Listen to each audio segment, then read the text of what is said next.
Hello students, welcome to my YouTube channel Data Guru Akash, and in this video we are going to talk about NumPy, right? I'll show you what exactly NumPy is, what are we going to do, how we're going to use it, what are the functions available in NumPy.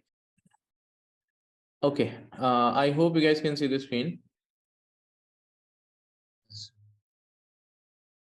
So here I can simply write down as NumPy. So we are going to learn about the NumPy. So NumPy is one of the external, module of Python. So before using it, you need to install the NumPy. Okay.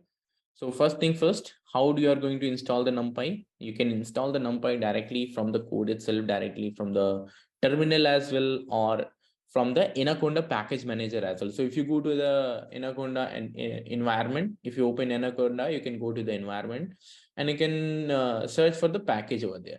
And you see, you can simply search NumPy and click on install button. You'll be able to install the NumPy in that particular environment. Okay. Otherwise, you can simply do it by the code itself here in it, right? You can simply put exclamation mark pip install NumPy. So since I have already installed, so if you run this cell, it will take some time and it will download the dependencies and install it. Remember, a package is nothing but a Python script, a Python file, right?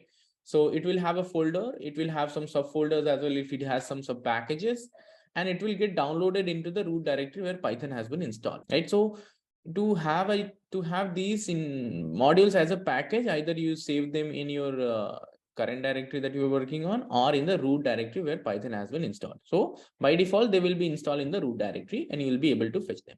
So once you have installed it, like any module, any new module or package you are working on, you can simply install the same way.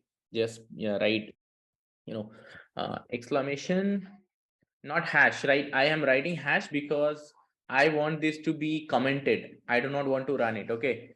Do not just include the same. Okay, so we can simply do exclamation pip install and the package name or module name. Pip install package name or module name. Once you have installed it, right, you will see the code stop running, and that means you have already installed. And once you have installed, you do not need to install it every time, right? For example, you are going to run the same notebook again. You do not have to install that again to run the same notebook. Only you have to import it. You have to install once in a lifetime, right? That's it. Unless you format your system, you change your system, you'll have to do this again. So what you can do, you can simply import now. You might have gone through that modules and packages lecture, so you might be knowing how to import anything from it. So if you want to import just the whole NumPy package, you can do import NumPy. And if you want to give it as an alias, you can use as np. So import NumPy as np. So I have now, you can see, imported the NumPy, right? So you see NumPy dot, you see there are a lot of functions. There are a lot of direct functions. There are a lot of packages, sub packages of this.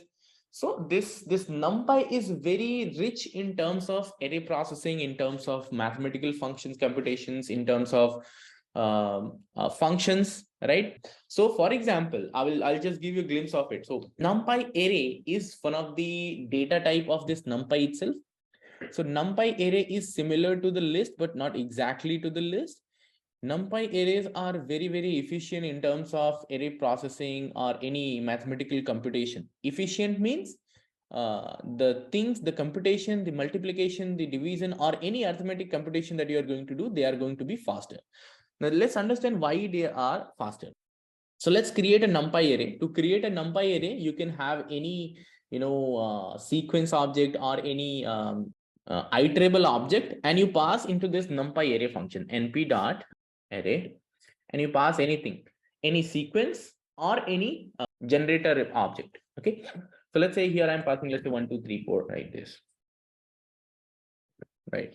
Now you see it has created a NumPy array. Let's store it somewhere called x is equals to np.array. Now if I do shape, sorry, not shape, let's say type. If I do type of x, so you see it's numpy.nd.array. What does this nd-array mean? Nd-array means n-dimensional array, right? Now n-dimensional array means this numpy array is basically n-dimensional.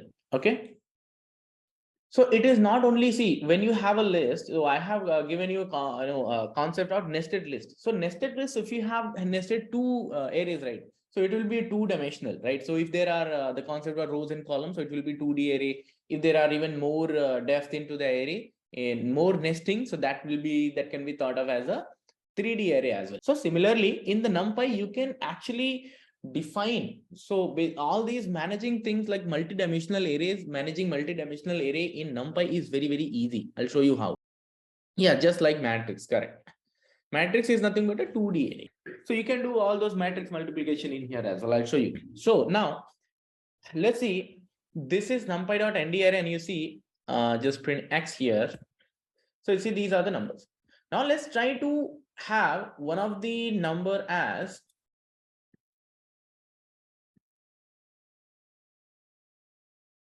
let's have 4.5. So you see what happened? All of them become float again. When all of them were integers, so it became integers. All of them were integers, no problem. When I change one of them to float to 4.5, see, it becomes 4.0, it becomes 3. It is nothing but 3.0. It is 2.0. So all of them became float. Now, how you want to know? Let's say if you store it somewhere, let's say y is equals to this. So array can have only one type of data in this. And that's why, so basically it maintains the uniformity in the data, right? So for example, if you, let's say, fetch the one particular element in this, so it's 1.0, right? If you have second element, so 3.0 and so on and so forth. So basically it is upscaling the data, it is not downscaling it, and that's why we can say that it is preserving, it is not removing any information from the data by doing such. ND array is nothing but the n-dimensional array, right? It could be 2-dimensional or 3-dimensional. You will understand it later, what exactly 2-dimensional or 3-dimensional array looks like. Okay, so it maintains the uniformity in the data. Let's say if one of them you change to let's say 5 to string. So you see all of them will change to string now. All of them have been changed to a string. See, right? Similarly, if you, let's say, have another list inside it or some other dictionary object, let's say. So now you see everything will become an object type. You see now everything will become object type, right? Dtype is object. Now object is in itself is uniformity in the data, but each of them are different object of different classes, so they will have different types. Okay, but array understand them as an object. So this is one object, this is another object. It's other thing that this is integer object, this is other object, this is string object. But yeah, but it maintains the uniformity in the data. That's how. And this is why it is faster in all the other aspects than the list. So if you are using very large, see, since we have this NumPy array, we are actually going to interact with the real life data. So the data processing needs to be faster. We will have very large arrays, like 1 million values in a particular array, like 10 million values. So this needs to work, right? And that's why the performance is very must in this case. And that's why this NumPy array has been fine-tuned for that particular thing only. Let's try to observe some of the other speciality of the NumPy array. Somewhere, if we have a two-dimensional list, right? So let's say this is how two-dimensional list looks like. This is the example that I had given to you in 2D array, right? In 2D list, sorry, the nested list, right? So let's say if you have something like this, and if you want to change them into a NumPy array, let's say a2d is equals to np.array. And then I'll pass L2D, the two-dimensional list in this, and see what happens in this A2D. What is there in this A2D? So it's nothing but, you see, it's a different shape. If you just see the value in L2D, it will look like differently, but it is looking like differently, right? So this is actually giving you more readable and understandable format. So now you can see it's a row and column format. So this is first row, this is second row, this is third row. This particular thing is the first column, second column, third column, and so on and so forth. Okay. So now this is nothing but the NumPy array. Now fetching the variables are exactly the same. And also there are some advanced things here as well. For example, if you want to fetch 8, so you can do the indexing the way you were doing in the list as well. For example, first you will fetch the second one in order to get that particular row, and then you will once again fetch second one to get the 8. Or else you can do simply 2 comma 2. That will also give the same thing. Remember, there was a range function, right? So range function, if you pass first value, so it will simply have the first value into that. If you pass the second value in the range function, so there will be second value, there will be from the first value to the second value, right, in the range function. So similarly, in the NumPy as well, there is an np.arange function, a range function, not arrange, a range function. In this, what happens? Let's say if you pass 10, right? So it will give you value from 0 to 9. And remember, this is not a generator object. It will give you all values at once, right? If you are, let's say, giving 10 to 20, then it will give you starting from 10, then 20 minus 1, that is 19. If you have the third one, you can also have as a step size as well. I have explained all of these things many a times in the previous session, so I hope this might be clear. This is nothing but the step size. Now change this, right? So you can actually play with the shape and size of the array in NumPy. So for example, let's say I have 60, 0 to 60, 0 to 59. Okay, let's store it somewhere called x. And then if you see x dot shape, shape is one of the attribute of it. Now you can see there is only one dimension, and that's why it is giving the distance of the one dimension, that is 60. There are total 60 elements into it. What you can do is you can change the shape of it by using the reshape function. So you can do x dot reshape. Reshape is a method actually, and into this you can give the updated shape that you want it to be. But you have to make sure that you are giving the correct shape that complies with the number of elements with the previous shape. So how many values are there? Total 60 values. So you have to give a shape. Let's say if you want to give a 2D shape, right? So it could be 10 comma 6. 10 comma 6 means 10 rows, 6 columns, and there will be total 60 elements into that. And then that will fit. So if you give, let's say 10 comma 6, so it is fine. See, it is returning now a 2D array with 10 rows and 6 columns. What if we try to change it? Now it is expecting total 70 elements, but there are only 60. So what will happen? You will get an error. It says cannot reshape of array of size 60 into shape 10 comma 7 because it do not have that much enough data. And even if you do lesser as well, once again it will give you the same way because there will be some excess amount of the data and data loss will happen. So it is going to give you the error in that case. Not only this, you can also do this in in 3D format as well. So for example, if I do 3 dimensions, if I give 3 dimensions, let's say 3, 4, 5, right? You see, now it is 3-dimensional, right? So you see, there are 3 different matrices of 4 comma 5. So this is a matrix of 4 comma 5. This is a matrix of 4 comma 5. This is a matrix of 4 comma 5. And that's how it becomes a 3D. You see, there are starting 3 arrays, there are ending 3 arrays, right? And in between, this is first 2D matrix, this is second 2D matrix, this is third 2D matrix, right? So you have to understand, if you have some a little bit of visualization in your mind, you will be able to understand what exactly you're looking into. And there is a separation of line as well in order to just let you understand the shape of the data. If you just think about it, right? If you just keep it on top of each other, and then you will see it's nothing but a 3D shape. So that's why this is a 3-dimensional array. You can have also more dimensions as well. For example, here I can make it 2 comma 2 as well. In first dimension, there are 5 elements. So you see there are 5 elements. In the second dimension, there are 2 elements. So you see there are 2 elements. And if you see this, so 2 comma 5. So this is 2 comma 5. Now the same thing will be repeated twice. 2 comma 5 once, 2 comma 5 twice. Now you see the same thing will be repeated. This 2, 2, 5 will be repeated 3 times. So this is 1 time, this is 2 times, and this is 3 times. So that's how you can simply interpret the different dimensions in the array.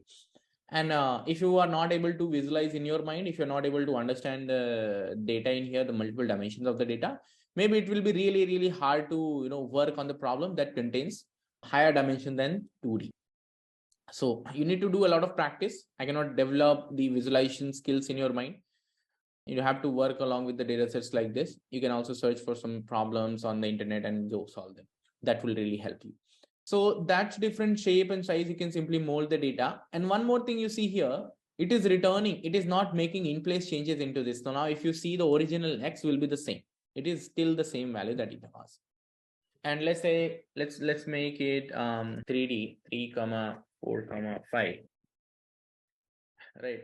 And if you reassign this to this, so it will have the updated value now.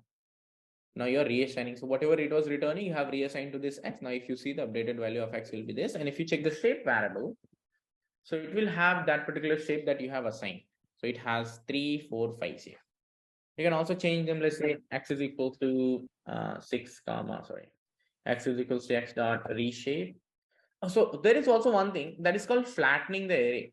Flattening the array means if you have some, no matter how many dimensions are in there, it will just take that and put into a single dimension. So what would it do? It will simply do X dot flatten. X dot flatten, and that's it. You see, every dimension it has taken and got a single dimension of it. That's what so you can do. And once again, it is not updated. It will only be updated if you do like this. Okay. What I'm going to do is, I'm going to simply do X dot reshape. Reshape is to reshape it to 10 10 comma 6, right?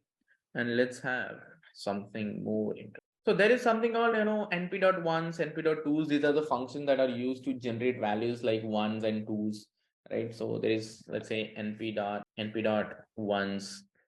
right? By the function itself, you can understand it's np.ones means it is the function of 1. So all the values in this will be 1. So if you, let's say, pass 10 comma 6, so it will generate a 10 comma 6 matrix with all the values being 1 into that. Sorry, I think you need to pass it as a tuple, right? So now you see there are 10 rows and 6 columns, and all of them has only one values, like 1 1 1, all of them. Similarly, there is np.zeros, np.zeros. So you see here, np.zeros have all the values 0. You can give the corresponding steps. Let's say if you give only 10, right? So what does it means? You have just a one dimension. So it's, you see, there are 10 values having zeros in just a single dimension. If you give a different shape, 2D or 3D, so it will generate values according to that, right? You see here.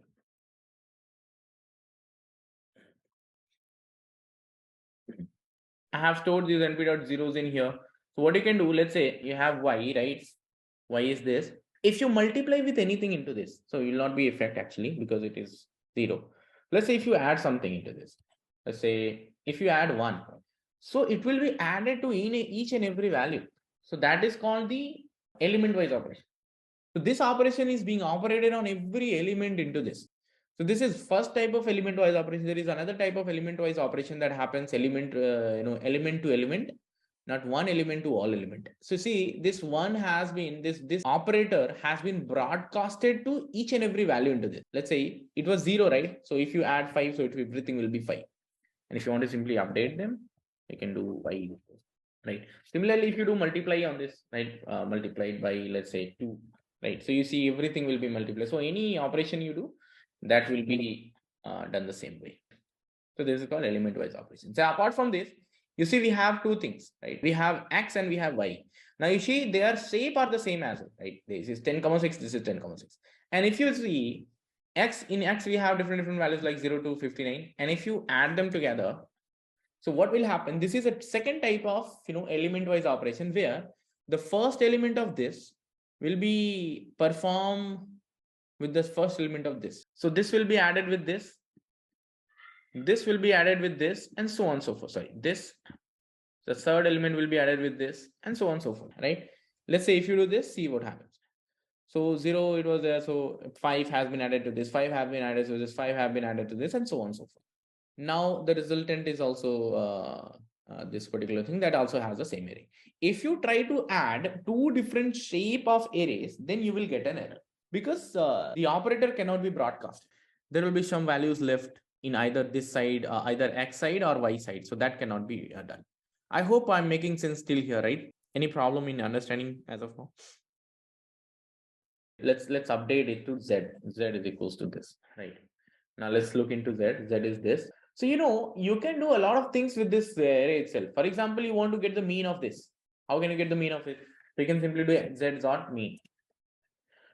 So if you have an object, so you'll get the mean of this. So mean will be nothing but 29.5 plus 5, because 5 is from all of them has been added.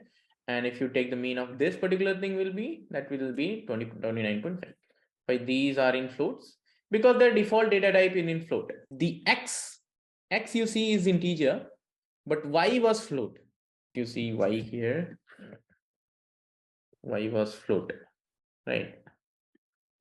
You perform Y operator here, so Y is float. If you want to get the mean of it, you'll be able to see the mean. And if you want to see the standard deviation, so you can simply do Z dot std. Std will give you the standard deviation. If you want to see the variance, you can simply do Z dot var. So it will give you all the different statistics like this. And not only like this, you can also visualize them, element wise, or you can also visualize them, axis wise. So let's see how do we do this. See here, this Z is a NumPy object and you are using the method, but there is also function as well. So if you simply do np.mean, so you can pass any sequence into this. For example, you can also pass a list into this. So it is mean of this 1, 2, and 34. 1, 2, 3, 4, let's say. So it's a 2.5. The mean of this list is 2.5. And not only this, if you want, you can also pass this Z array itself. You can also pass a tuple into this as well, having values only, right? So you see the same value you're also getting here. So similarly, np.std, np.var. So a lot of method that are there that can be operated on the array. There are functions from the same name as well. So if you want to operate it on some other data type, you can also use them. Not a NumPy array, like say list or tuple object that I shown you. You can also do on that as well. Not only see here, what I'm doing here is nothing but taking the mean, right? Let's say I don't want to take the mean for all the elements. I want to take the mean of, let's say, first row, second row, third row, and fourth row, and so on. So I can pass the axis, right? X is equals to 0. Now x is equals to 0 means what? X is equals to 0 means it is giving column wise. Now this is the mean of first column. You see, this is the mean of first column, the mean of second column, the mean of third column, and so on and so forth. You see. Similarly, if you give np.mean and x is 1, so it will be row wise. So this is the mean of first row.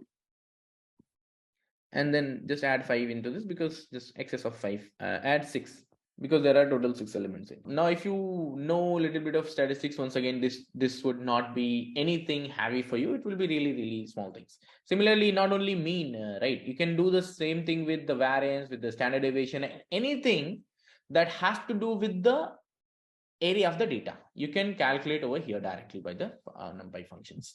So we also have, let's say, constants into this, right? For example, np.pi, if you do np.pi. So np.pi is nothing but the value of pi, and you know that the value of pi is never accurate, infinitely accurate. So this is the same. It can only handle till there where the precision is defined. So it is just the precision till 93, like you just count the decimal value, right? So this the value that is shown, that's only that much precise, not infinitely precise. There are, minimum value. You can have np.mean, np.max, and like np.mean, you can get the minimum value. Np.max, you can get the maximum value from anywhere. np.abs, abs will give you the absolute value. Let's say if you give -8, so it will give you 8. np dot. So there are a lot of functions like this. There are some Boolean functions as well to be operated on, like any all.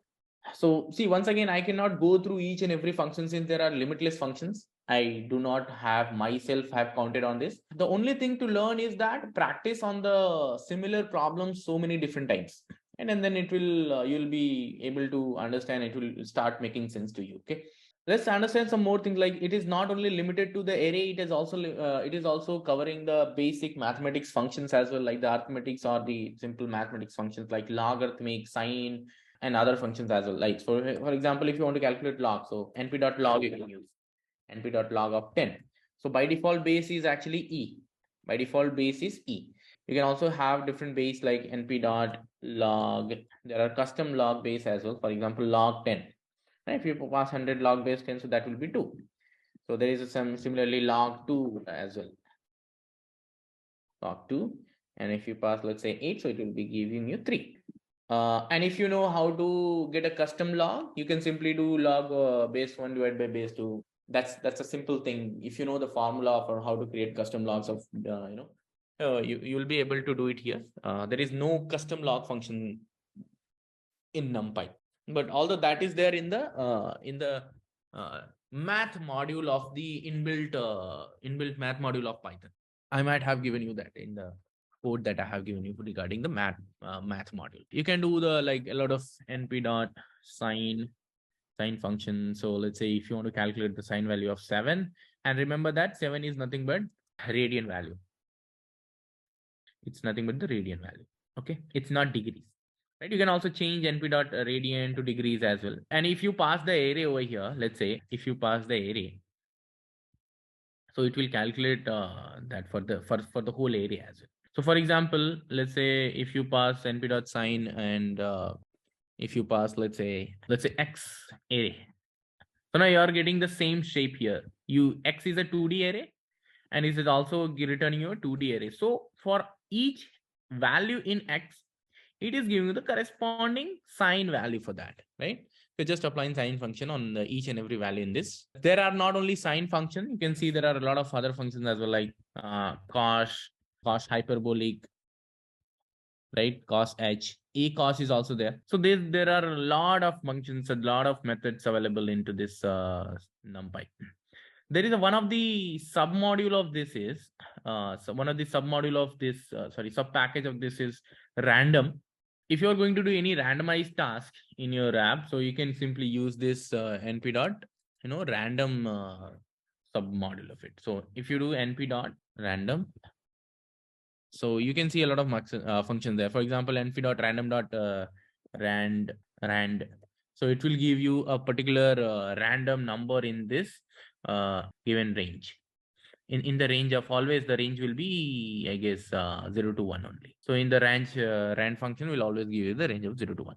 So you see here, if you want to know the definition of any function, you can simply use shift plus tab. Shift plus tab will give you the definition, right? So for example, here you see random values in a given shape.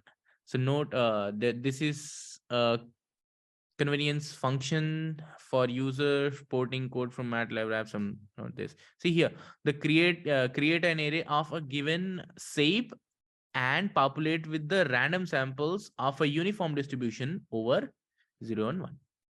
So 0 can be included, but 1 cannot. So let's say if I give a particular shape, let's say 10, 2. So you see it is nothing but an array of 10, 2 having all the values in the range of 0 and 1. Similarly, if you do np dot random dot rand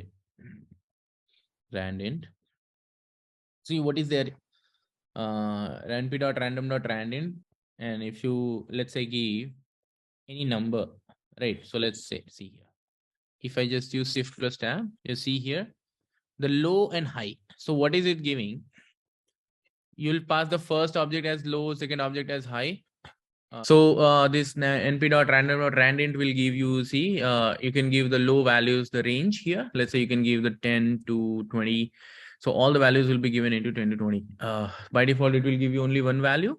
If you want, you can also have, let's say, gain the how many values you want. Let's say you want 10 values. So now it is giving you 10 values. This is the number of values in the range of 0 to 20. 10 to 20, right? So yeah, that's pretty much of it. You can see all the values in that particular range. There is also a concept of something called seeding. So you can also have, shuffle all the randomized tasks, that you would like to do. You can do simply with this np.random submodule of it. So there are a lot of randomized tasks that you can do. I'll just leave it till here. I would request you guys to read about, sampling. Actually, I will give it in this code itself. You can just go on online, read it as a sampling. and also about the seeding concept of seeding in randomization. Thank you so much for watching this video. If you liked it, do press the like button and subscribe the channel for future updates.